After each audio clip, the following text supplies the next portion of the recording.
그런데 제보자가 더 이상 반응을 하지 않자 그 뒤로는 아무 일도 없었다는 듯 가버립니다. 이거 도로 위에선 절대 해서는 안 되는 행동입니다.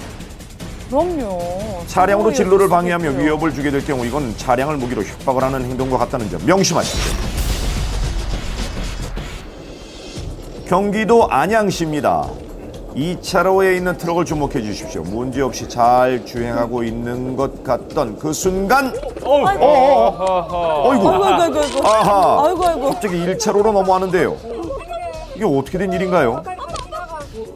갑자기 피하려다가 그랬나요? 앞차가 급정거를 하면서 그 뒤에 있던 트럭이 안전거리를 확보하지 못하고 그렇죠. 급정거를 하려고 하다 보니까 사고를 방지하기 위해서 옆 차선을 추월을 한 거죠. 안전거리 급하다고 빨리 가면 결국 이런 사고가 발생이 될 수가 있다는. 안전거리 미확보였군요. 사고가 난 차량은 안전거리라는 말이 무색할 정도로 앞차와의 간격이 매우 좁았습니다. 자주 듣지만 실천하기 어려운 안전거리 확보.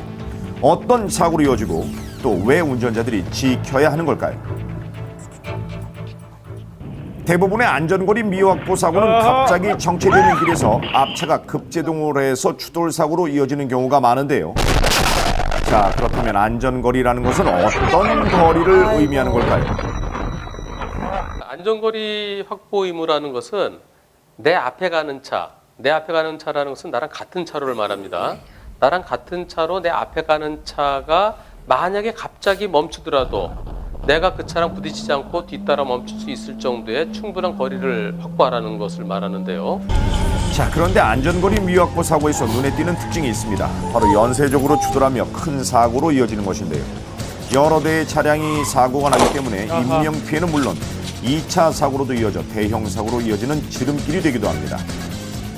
그렇다면 안전거리 미확보로 일어난 사고, 이건 무조건 뒷차량의 과실일까요? 앞뒤 가던 차가 뒤에서 앞차를 들이받으면 뒷차의 100% 잘못으로 봤습니다. 예.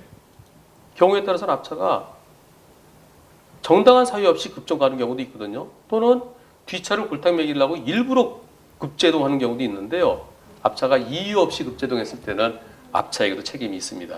하지만 뒤에서 안전거리 확보하지 못한 차가 더 많이 잘못한 거고요. 그럴 때 일반적으로 갑자기 멈춘 차, 일부러 멈춘 차 20, 뒷차 80 또는 경우에 따라서 너무나 갑자기 급제동했을 때는 앞차 30, 뒷차 70. 이러한 사고를 예방하기 위해서는 앞차가 어떠한 상황에서 급제동을 하더라도 멈출 수 있는 충분한 거리를 유지해야 합니다. 특히 빗길이나 눈길과 같은 열악한 날씨에 이런 사고가 많다고 하니까 꼭 주의하시길 바랍니다.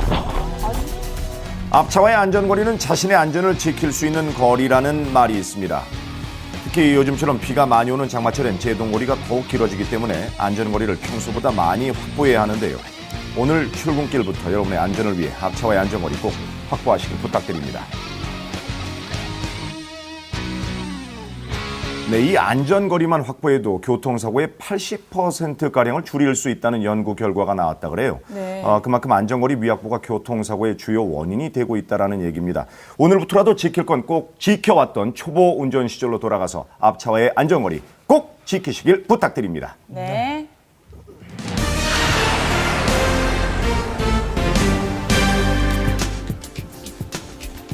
이 스마트폰 사용자 수가 3,500만 명을 넘어섰습니다. 우리 생활의 일부가 됐죠. 그만큼 개인정보도 많이 들었는데. 자, 그런데 우리가 안 쓰는 스마트폰 팔거나 남에게 주는 경우가 있잖아요. 이때 우리의 정보가 단 5분 만에 복구될 수 있다는 사실 알고 계십니까?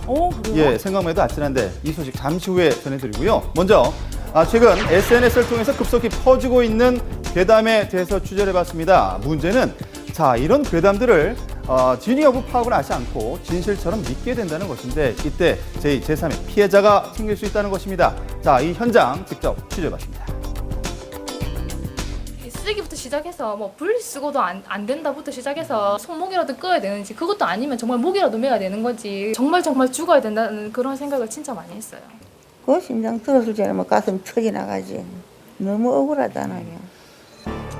얼마 전 생후 6개월 된 아이가 뇌출혈로 사망하는 사건이 발생했습니다. 네. 그런데 인터넷에 올라온 한 건의 글을 보면 아이의 가족들을 가해자로 지목하고 있었는데요. 지난 5월 취재 결과 어린이집에 맡겨진 뒤 내사 상태로 빠진 것이 밝혀졌던 아이. 네, 기억이 나시죠? 아예 생체 반응이 없습니다. 의식이